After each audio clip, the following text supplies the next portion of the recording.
બધો પડામાંથી ઘીરે આવ્યા ને ત્યાં જો બા તલ સાંકળી બનાવતા હતા.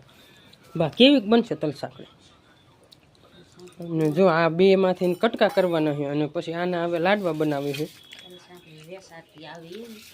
તો જો આયુષભાઈ વાટકામાં લઈ લીધું છે અને એને ખાવાનું પણ ચાલુ કરી દેશે. ખાવા માંડ.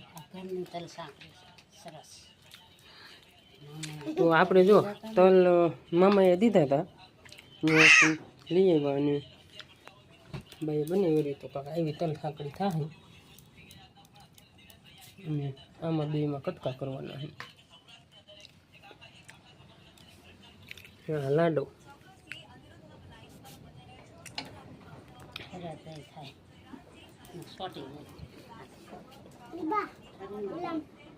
જો ગરમા ગરમ વાળે છે અને આપણે ખાવાનું પણ ચાલુ કરી દીધું છે.